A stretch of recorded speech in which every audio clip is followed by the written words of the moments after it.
Truth Espresso, episode 263. Face it, we all would rather sleep in this morning.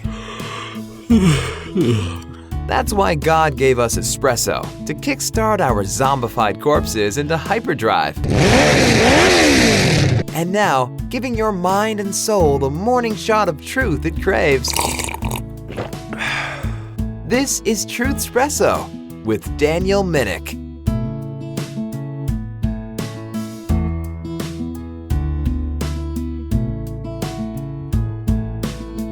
Hey there, friends, family, foes, and of course, lurkers alike.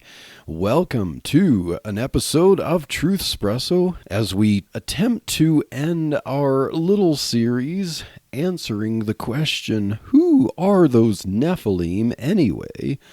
And so here to end that series and hopefully have some kind of decent resolution to this, we shall see, is my sweet, beautiful wife and co-host, Chelsea. Thank you for doing this again with me, sweetheart. Yeah, I'm excited to hear this finale. I'm sure our listeners have been waiting all week to tune in and see what we conclude with this discussion we've had about who the Nephilim are.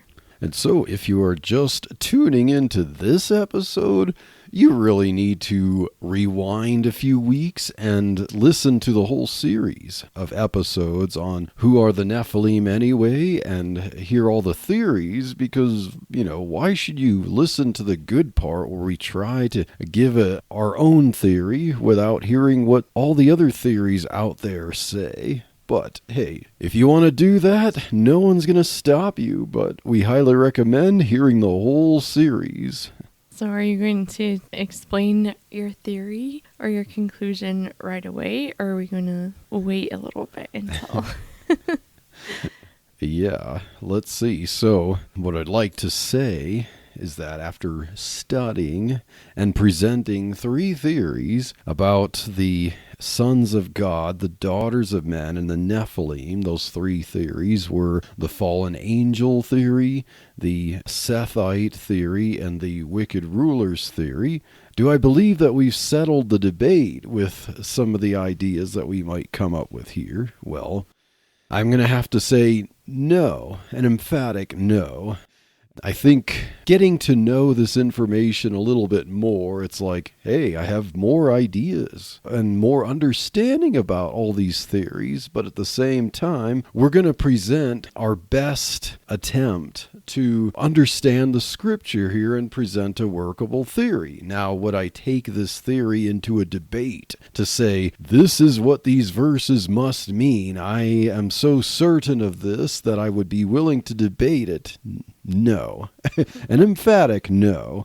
So that's not a purpose with this episode. I haven't arrived. I would just like to present a Minnick theory. So, do I have any certainty, even now, after studying those theories about who the sons of God, the daughters of men, and the Nephilim are? I will say not at all.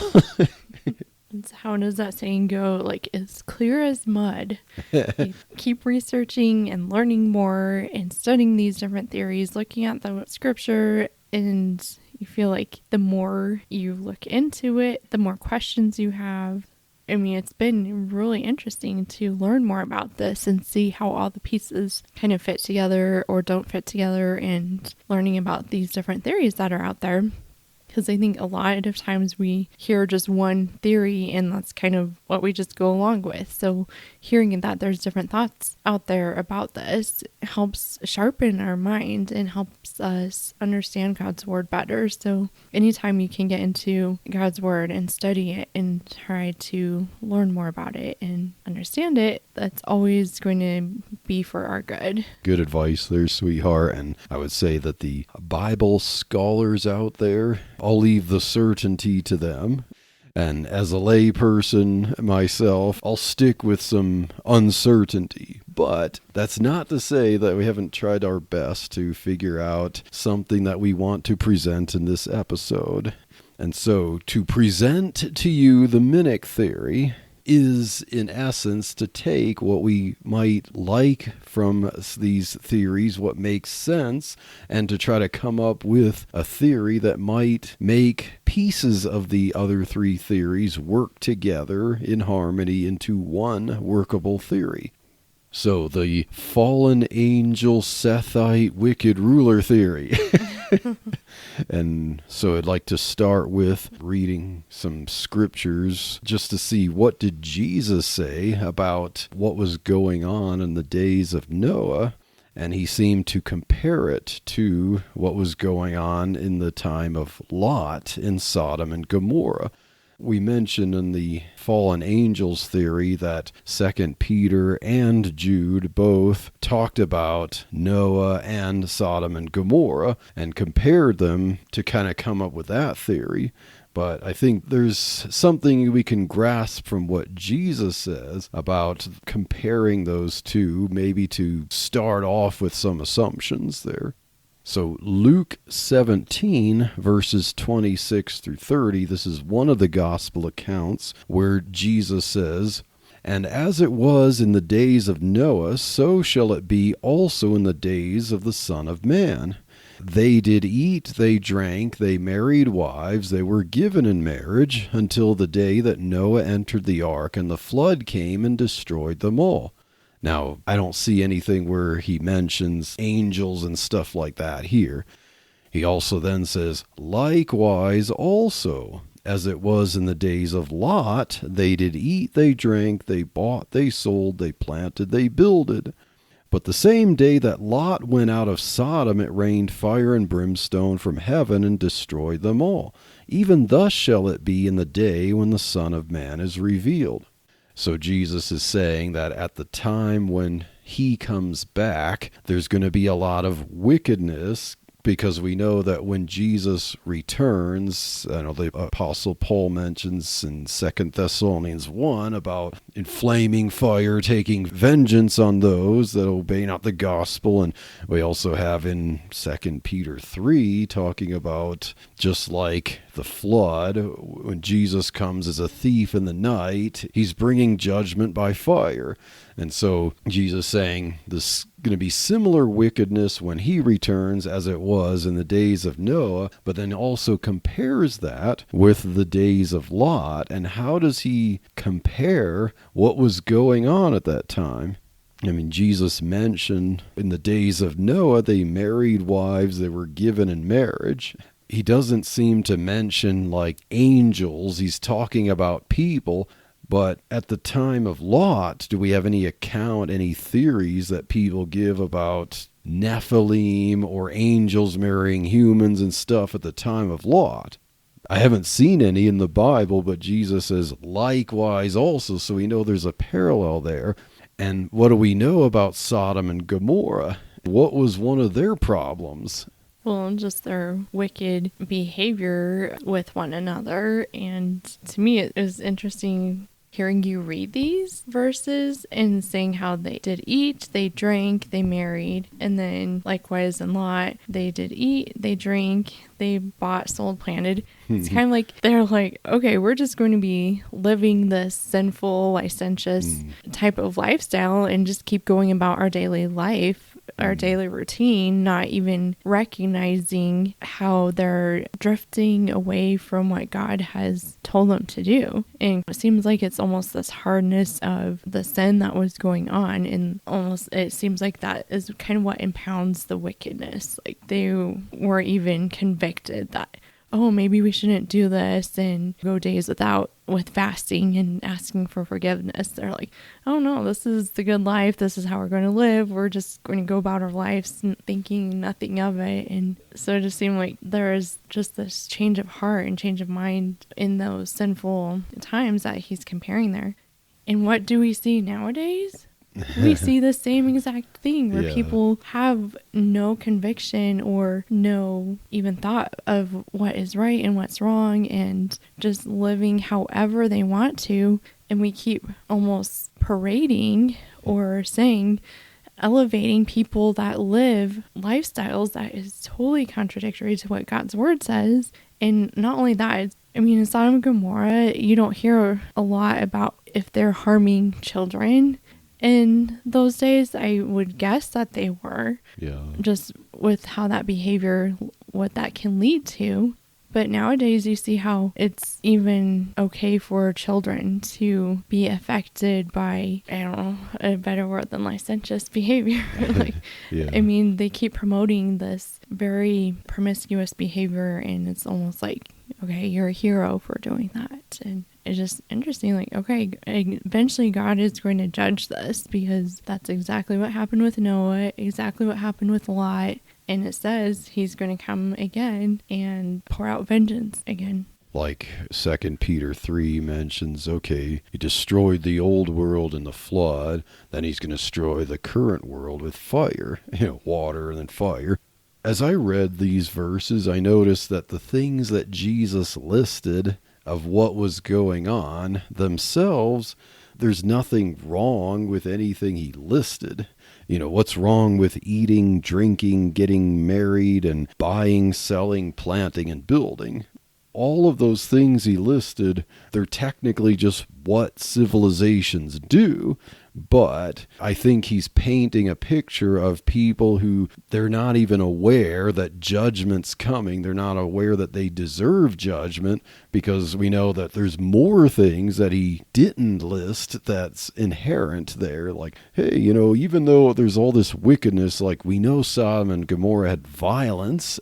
We saw them carry out violence, like trying to break a door down to get at the two men and so on. More than quick to enact violence, and we know that they had licentiousness, as you mentioned.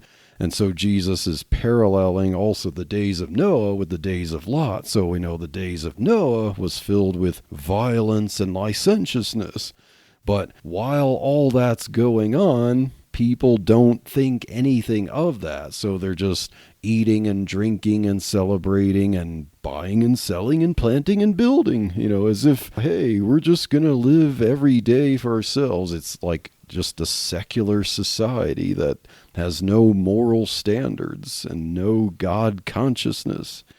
What we know from these two parallel civilizations, the antediluvian civilization and Sodom and Gomorrah, are a lot of violence and a lot of licentiousness. And I see that's a parallel there, so we can understand from Jesus' perspective on that.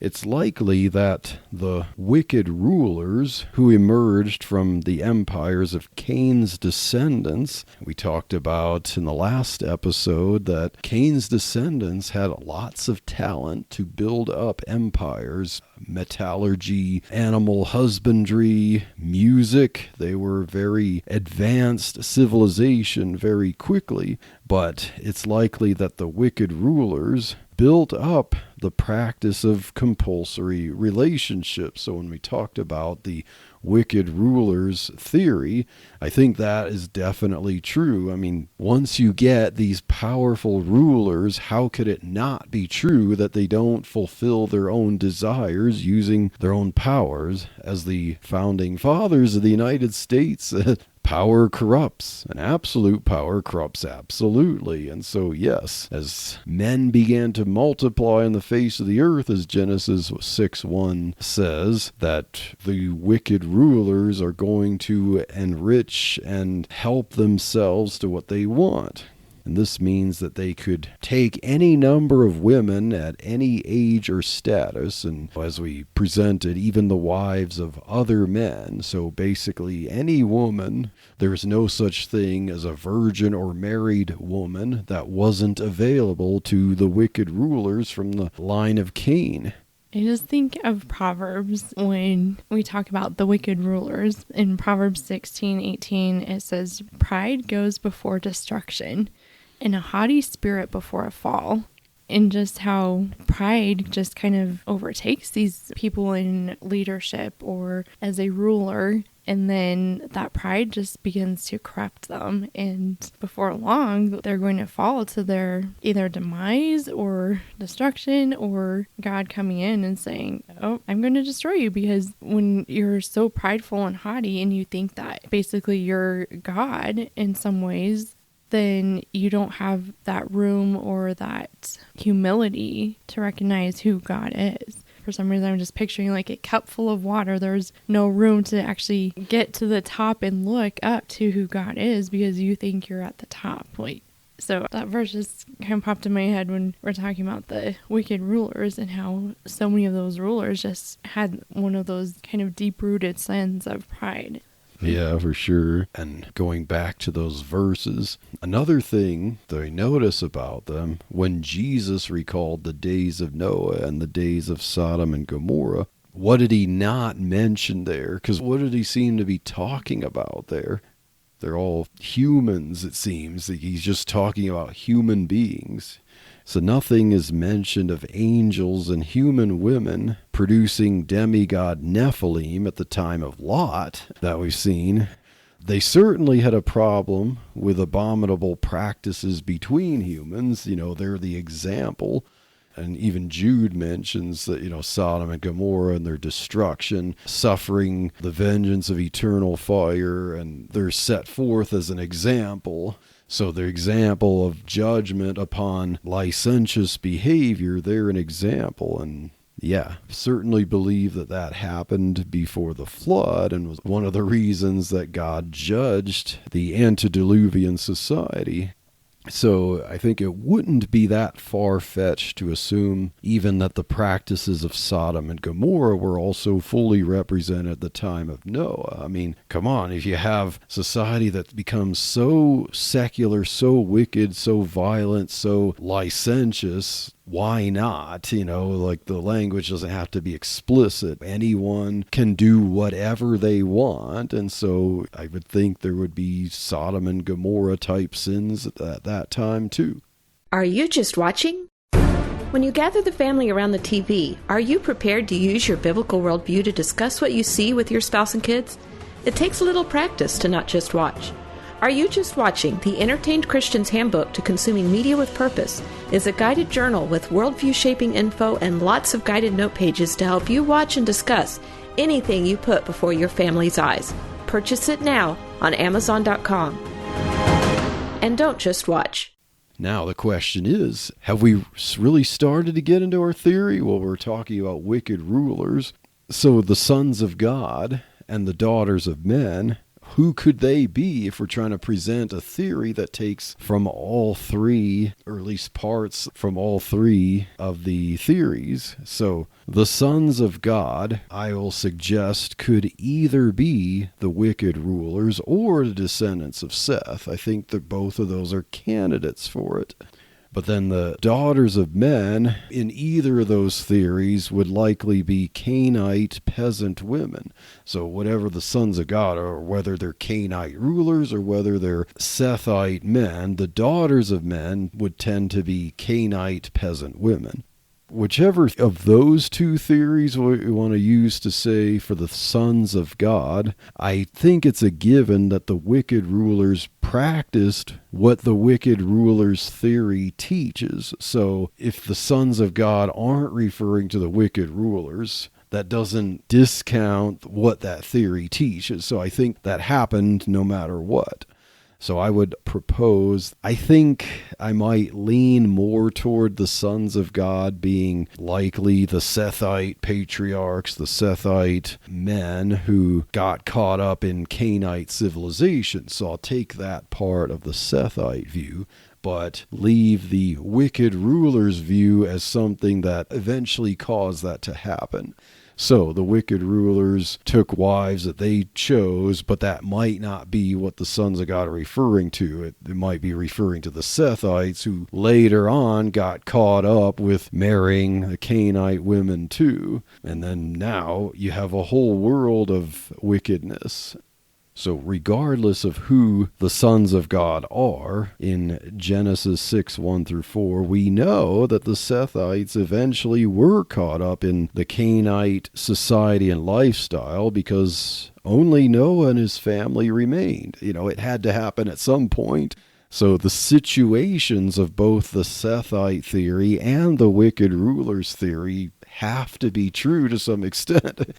So what about the wickedness that was going on at this time? Because the standard wicked rulers theory, from what I've read, seems to pitch, as we mentioned in the last episode, that God judged the world because wicked rulers built up a harem for themselves, and so God was judging them for a kind of compulsory polygamy.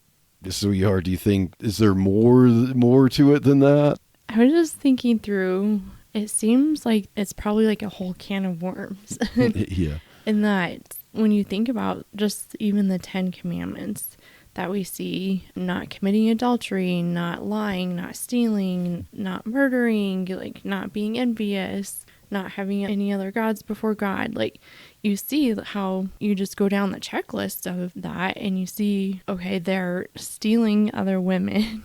So they're stealing plus committing adultery.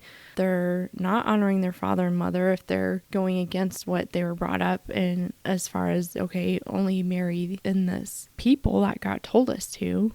And I just feel like there's so many different parts that, because we only see possibly the one part of polygamy, okay, yeah, that's not good to practice polygamy, but I think there's so many other things going on with that as well, that you can just kind of go down that list of the 10 Commandments and see, oh wow, yeah, they broke this and they broke this. And okay, their hearts just turned totally away from God and they're just going after this lifestyle that ignores what God has asked them to do and actually what God created us to do for our own good. And to me, sometimes that just makes me sad when you think about, sometimes people are like, oh, I don't want to do what God says because then I feel like I can't do anything and like there will be no fun. I'll just be under strict rules all the time. When you look at it and even just look back at different things that we've done in our lives, you see that God is telling us things to do or not to do for our own good, like to keep us safe or to keep us healthy or to make sure that we don't have as much pain as we could potentially if we're in these times. I talk to a lot of people in my clinic about some of the infections you can get when you are having multiple relationships with other people. And just thinking about this, okay, God says to be with one person because that reduces your risk for having all these infections. And it's not to put chains on you, it's for your protection. And so I just think that, yeah, to me, sometimes it's sad to see they've just strayed so much away from what God said and what he wanted for them. And he wanted them to be like, to have a relationship with him. And you mentioned the 10 Commandments, and I don't think God created those out of whole cloth or whole stone, as it were. When he gave the tablets to Moses, he's telling the Israelites, you are going to be a sanctified people to me, so here are the laws that everyone had known since creation. And unlike the heathen, you will not steal. Unlike the heathen, you will not commit adultery. They knew that those were actual moral laws, and so God was going to say, here it is written down, I'm going to hold you accountable for that. So I think that the pre-flood world, the world at the time of Lot, and even today, we're seeing the rise of what you call anarcho-tyranny. Basically a fully secularized society where everyone does what's right in their own eyes, plus wicked rulers who just rule by legal positivism and do not have any form of a consistent standard of justice. That's what things looked like then, and we're seeing kind of a repeat today. But we haven't really talked much about the angels theory. We talked about the wicked rulers and the Sethite theory and how we can understand pieces of that during the time of Noah. But what about the angel theory? So here's what I suggest in our theory. Perhaps the Genesis account, Genesis chapter 6, simply describes what humans were doing. And just like Jesus said, he's describing what the humans were doing. But then New Testament passages further describe the demonic influence behind the evil actions. So just as God said, I will destroy man whom I have created, it was all human sin against humans, humans being judged for things. But we can see that there could be a role for fallen angels here, but just maybe not quite like the fallen angel theory would propose. And so for an example of this, as I'm saying, Genesis just tells us, what do you see? You see human sin here. And New Testament passages like 2 Peter 2 and Jude seem to be talking about sin that fallen angels did. Maybe an example of that could be Genesis chapter 3. It says, now the serpent was more subtle than any beast of the field, but we don't have any background as to why this serpent could talk to Eve and tempt her to sin. Where did that come from? So Genesis 6 could be telling us what humans did, but 2 Peter and Jude could be telling us what fallen angels were doing to influence the behavior behind the scenes. So Genesis 3:1, the serpent was more subtle. Revelation 12 verse 9 says, and the great dragon was cast out, that old serpent called the devil and Satan, which deceiveth the whole world. He was cast out into the earth, and his angels were cast out with him. So Revelation could be saying that old serpent, the devil, is called the serpent because the devil used the serpent to tempt Eve. And so we just see the serpent in the story in Genesis 3 tempting Eve, but then the New Testament could be telling us, what was Satan doing behind the scenes through the serpent? So likewise in Genesis 6, we see what were humans doing, and then the New Testament passages could be saying, okay, fallen angels were doing something, they were influencing things behind the scenes to influence humans to do what they did. I think that's like a really neat observation, because when we look at some of the problems with angels materializing bodies, we don't really see that. I don't know if they have the power to actually create bodies or to transform into material beings. Yeah, we see Paul says that Satan is transformed to an angel of light, but who says that he's creating a body. He can make you see something, but he may not be creating new matter. Yeah, that's a good question. Would the power to create bodies or to transform into material beings really be something that would belong to the power of angels? Yeah, that's a good question there, sweetheart, because if angels could do that, like in the fallen angel theory, where if they had relations directly with humans by somehow creating or materializing a body for themselves, creating something that God had not created, creating some kind of thing with which they enclothed themselves that had the power through relations with women to have certain DNA in their offspring, that really kind of makes us raise questions in our minds, because if fallen angels could create bodies for themselves that had genes to create giant superhuman offspring, then what other creative divine power do they have? And because then that could even make us question things like the resurrection of Jesus, because I know that the Jehovah's Witnesses believe that Jesus materialized a body, because they don't believe that the body he died in was the one that Jesus rose from the dead, that Michael the archangel's recreated, and that he materialized something to show to Thomas. And so could the Jehovah's Witnesses then be right that Jesus materialized a body as needed to show fake wounds to Thomas? Well, if angels can materialize a body, then why couldn't Jesus just materialize something that looked like the body he died in? We could question the resurrection if that were true. Now, I'm not saying that those who hold to the fallen angel theory actually question the resurrection. I'm just saying if that were true, we could jeopardize the integrity of the resurrection. So do we have a better solution? Oh, yeah. So taking some elements from the fallen angel theory, but not presenting that they directly had relations with women or materialized bodies to do so, perhaps a better solution is demon possession, because demon possession is clearly something we see in the Bible.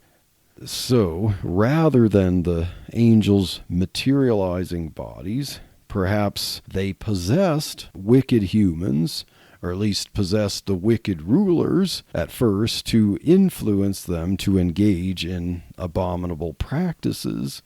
So maybe a lot of this licentiousness happened because, well, humans, they certainly can be at fault for this type of stuff, but demons can influence people to take what they might open themselves to doing and push them beyond the limits.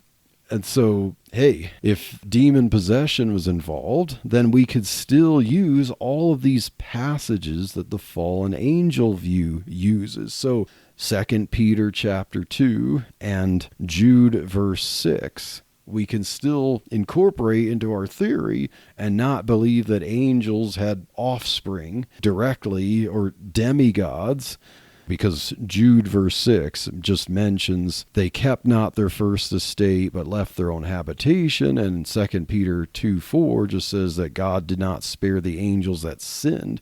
Neither of those passages explicitly say what they did wrong, other than that they abandoned God's plan for them to be his instruments of praise in heaven. They left it, they abandoned it, and they sinned. I'm not sure where the passage is for this, but I'm recalling that Satan wanted to be like God, and that was part of Isaiah 14. Isaiah 14 and verse 12, yes. So that was part of like Satan's fall, that he wanted to be like God. And then you see with these fallen angels, if they're influencing men because they're trying to be like, hey, you can be like God, become powerful in these rulers. And it just seems like there's kind of that tendency to still try and pursue that first sin of trying to be like God, trying to be the all-powerful, and even using men who are weak towards wanting to be powerful. Yeah, because as we see from the whole of Scripture, well, the serpent tempted Eve, and it seems that Satan possessed or influenced the serpent to do it. What did he tell Eve? You will be like gods, knowing good and evil. So the fallen angels wanted to go above God, and so when God casts them to earth, then hey, what's their first trick? The first couple, let's try to tempt them to want what we wanted, and then, okay, you have the fall, but then you have the lines of Cain and Seth, and they work with the line of Cain, making him violent and licentious, and they become powerful and wealthy, and hey, give them lust for power to be like gods and to rebel against God. That's what the demons want. The Christian podcast community is a cohesive group of like-minded Christian podcasters proclaiming the truths of Christ with expertise and passion in the areas of theology, church history, Christian living, evangelism, apologetics, parenting, homeschooling, sermons, and much, much more. So check us out at christianpodcastcommunity.org. christianpodcastcommunity.org. One stop for all your favorite Christian podcasts.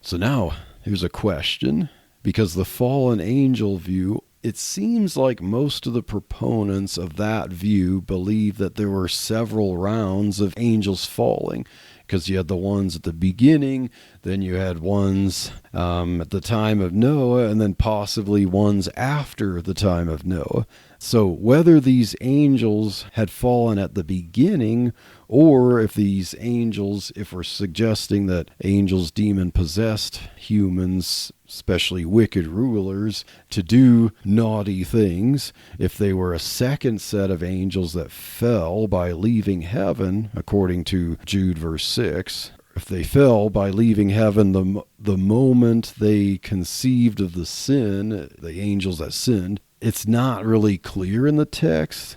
But I tend toward the idea that there was one fall, one rebellion against God, in which he cast them out of heaven unto earth. I would think it'd be kind of awkward if there was a second fall, because they saw what happened to the first set, that they Yeah. got kicked down to earth. Oh, yeah. You would think that would keep them from wanting to have that same punishment. But Yeah, I tend to think that there was one fall, just like there's one fall of man. Now we have falls of civilizations and stuff. God's nation of Israel that would keep falling and stuff, but ultimately I think there was one fall of angels. well, that's because we have our flesh, and we're going to continue to fall until Yeah. we have our new incorruptible bodies. So. Yeah. And I read Revelation 12:9 earlier that mentions that Satan, the dragon, the serpent, the devil, deceived the whole world, was cast out onto the earth, and angels are cast out with him. So I think there was one fall. They were cast into earth, but then later some of those who rebelled committed the heinous sin of possessing proud human rulers to think of themselves as gods, as we mentioned, to feel entitled to anything that satisfies their desires, and to breed large and strong beasts and men for war. You know, I'm kind of getting a little ahead there about when we get into talking about Nephilim and stuff. But while humans were willfully corrupted and departed from God's moral law for themselves, these demons were likely trying to win against God by destroying creation. And so I think that the heinous civilization at the time of Noah, I think that the angels that sinned, that left their habitation, now the demons were ultimately cast out of heaven at the beginning. But you could think of left their first estate as kind of like absolutely shunning, like, okay, sure, we rebelled and were cast out, but now they're saying, I abandon this completely because now we're at war with God and we're going to sin by possessing people to fight against God here on earth. And so I think, yeah, later on, some of these angels who possessed humans and made them wicked, when God wiped out all the humans in the flood except for Noah and his family, that this is likely when God cast those demons who were possessing people down to Tartarus, as Peter refers to it, into chains to await the final judgment. And so how do we reconcile what Peter says? He's not talking about all fallen angels, because we know the prince and the power of the air. We see demon possession during the time of the Gospels especially. I don't think they were coming up out of hell to possess people. I don't think they have that freedom. So I think some of the angels who possessed people at the time of the flood, when God destroyed the humans that they possessed, God sent those angels, those fallen angels, those demons, down to Tartarus and confined them in chains to await the day of judgment at the end. And then other ones who weren't involved in that, or the ones that currently go around and they'll possess people today. And we have an example in Matthew 8:29, where there were demons that it says, and behold, they cried out, saying, What have we to do with thee, Jesus, thou Son of God? Art thou come hither to torment us before the time? So they know that their judgment is sealed at the day of judgment, but when they see Jesus, they're like freaking out, and they're probably thinking, are you going to send us to Tartarus and confine us to chains of darkness until the day of judgment? Are you going to torment us before the time? Because they certainly were, since they were possessing people, everyone that possesses people right now, God didn't spare the angels that sinned at the time of Noah, but God is kind of sparing the ones today, letting them possess people without immediately confining them to Tartarus. But they know that he could. They deserve that. Do you think part of that has to do with how, we have the Holy Spirit inside of us now? So there's that presence of God kind of on earth, indwelling Christians. So there's kind of this constant presence of God, to kind of have that battle with demons too. It just seems like it's a little bit different since the Holy Spirit has come. it could be an episode for another time as to address the question, can Christians be demon possessed? Which I think we both believe that they can't, like actual believers. Not everyone who confesses to be a believer is actually one, but anyone who is a true believer, I don't think can be possessed by a demon. They can be oppressed, but not possessed. Mm-hmm. So, what about the Nephilim? Yeah, like it seems like when we're discussing these theories, it's like we're stuck on trying to figure out who these sons of God and daughters of men are. And, and then it's kind of like an afterthought. Wait, we got to get to these Nephilim. So, given how, say, the Septuagint translates in Genesis 6:4 and in Numbers 13:33, the Nephilim as gigantes, giants, or the Nephilim giants. So we go back to Numbers 13:33, which these spies of Israel spying out the land of Canaan that they're supposed to conquer, that's the promised land, and they report back and they say, and there we saw the giants, or literally the Nephilim, the sons of Anak, which come of the giants, or the Nephilim. And we were in our own sight as grasshoppers, and so we were in their sight. So they're totally claiming that what they call the Nephilim there in the land of Canaan were large people. So were the Nephilim at the time of Noah large people? Were they what we could call giants? Well, what do you think, sweetheart? Yes, I think so. I would concur. I think that the Nephilim were physically large people. I know some people try to say giants in intellect and accomplishments. Well, possibly that too. But I think that they were giants. Now, perhaps they weren't 300 feet tall as the Book of Enoch claims, because I know it seems like the Book of Enoch is really trying hard to take Greek mythology about the Titans and say, hey, here's where the Titans came from. Because that would probably be the size of what you think the Titans were in Greek mythology. But I don't think that these Nephilim in Genesis 6, and especially in Numbers 13, were 300 feet tall. Now, the people referred to themselves as grasshoppers to them, but we can allow for exaggeration of language that way. When you walk by even someone who's close to 7 feet tall, you feel really small. I could definitely see how, you're coming to this strange land, trying to spy out and see, if this is the land that God promised them, and they come up and they see these giants, even, 8 or 9 feet would definitely be very intimidating. Oh, yeah. And if they have armor on, they have that huge wall. Oh, yes. There's just a lot of things that probably did make them feel small. Oh, yes.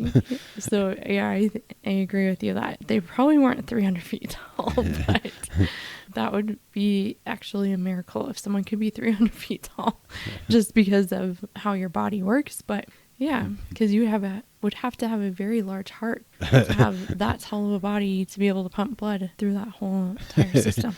Yeah. Sorry, just thinking the medical reasons behind it. Yeah, or you'd have to be somehow the offspring of angels and humans and stuff like that. But so, if we're saying that there were giants, what were they? If we're saying that the fallen angels likely demon-possessed people, well then how does that produce giants? Well, the fallen angels that left their first estate could have used the Canaanite rulers as vessels to fulfill their desires with women, as we mentioned, and these demons possessing the rulers could have influenced them to take many wives, to bear many children, to build their own legacy and their army. So, it wasn't just a harem for desires, but these wicked rulers believing that they were gods, wicked ruler theory, also as believing they were gods and having the right to execute power, they wanted to build up their legacy and their armies. And I think it's also possible that the demons gave these rulers supernatural insight into things like genetics, so that they engaged in selective breeding practices to produce offspring as tall and strong and adventurous as they could.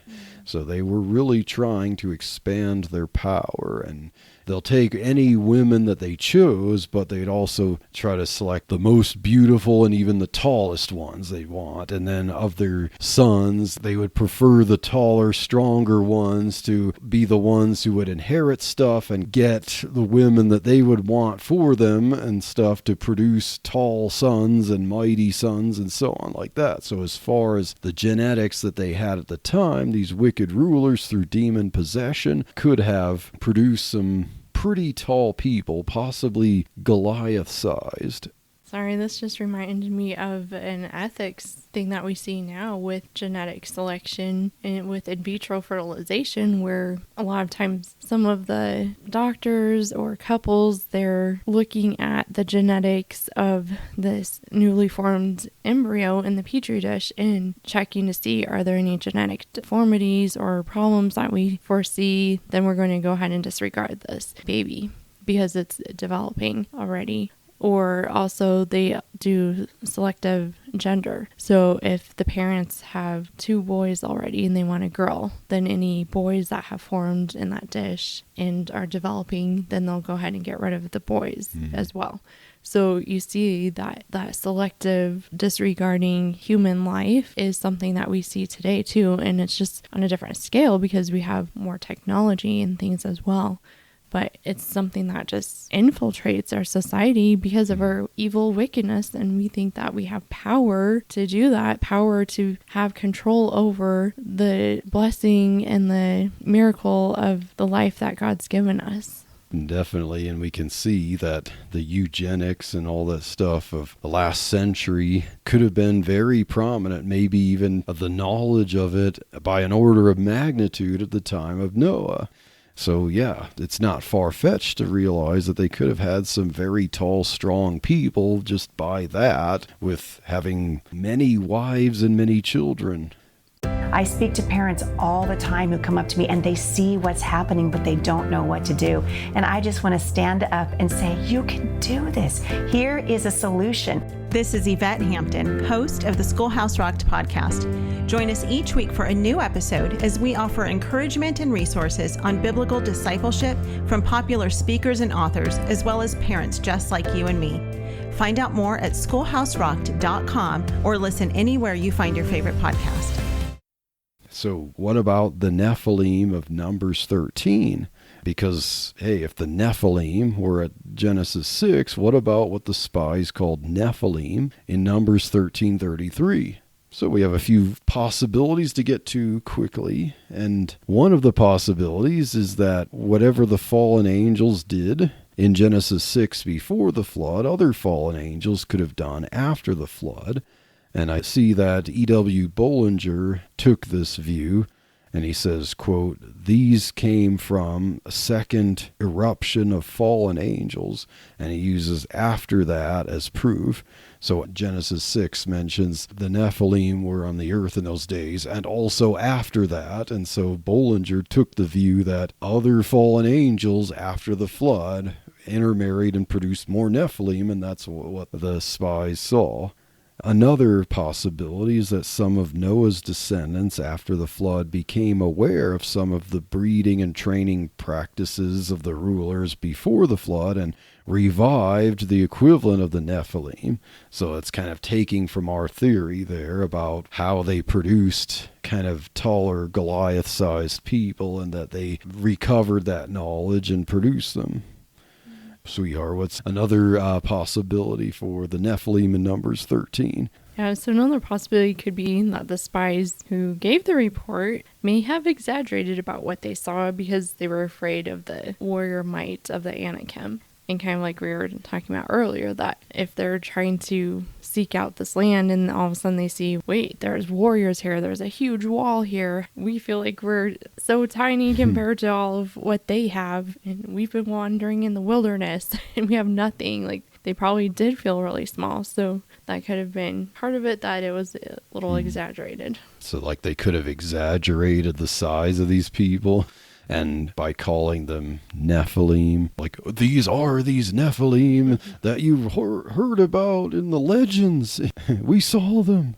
And then finally, a possibility is that since the Anakim were really tall, as the Bible talks about, the spies called them Nephilim because they reminded them of the stories of the Nephilim from before the flood. So it's just because the spy says, and we saw the Nephilim, the sons of Anak were the Nephilim. That doesn't mean that these were literally Nephilim, but they were similar to the Nephilim in Genesis 6. These people reminded them of Nephilim, but they weren't actually Nephilim as the fallen angel, the second round of fallen angels doing the same thing for which others were confined to Tartarus for, did it yet again and produced more actual Nephilim. Like maybe they just called them Nephilim because they reminded them of it. So there's a website called Precept Austin, headed by a guy named Bruce Hurt. In his Numbers chapter 13 commentary, he says, quote, reference to Nephilim does not mean that these giants survived the flood. The Israelites had surely heard about the Nephilim that lived before the flood, and they identified these giants with them, unquote. And so, yeah, I saw other people say it's kind of like referring to someone as like a boogeyman or something like that. They were Nephilim, like they remind you of the Nephilim you read about, like, ooh, really scary people. They're Nephilim. They're giant. So that's our theory that we're going to stick with, that we propose that the realities of the society, the wicked rulers, and the Sethite view were both true at that time. I think they had to be to some extent, regardless of what the sons of God refers to directly. Wicked rulers abuse people, the Sethites intermarried with Cainites, and then fallen angels could have been involved by means of demon possession. And they produced what we call the Nephilim, who actually were physically large, but not 300 feet tall, but they were like Goliath, by means of demonic knowledge of genetics and stuff like that. So I think it's a plausible theory. What do you think, sweetheart? Yes. Thank you for doing all this study and research to put this together, because I think it makes a lot of sense. And with all that said, I would say, is the debate settled on this issue? Far from it. Even with all this, I cannot be dogmatic about it. I merely present this for your study and entertainment and enlightenment, and hope that this episode and these series of episodes were a good study through Genesis 6, who are the sons of God, who are the Nephilim. And so we hope that you will continue to stay tuned for more episodes of Truth Espresso. And God bless.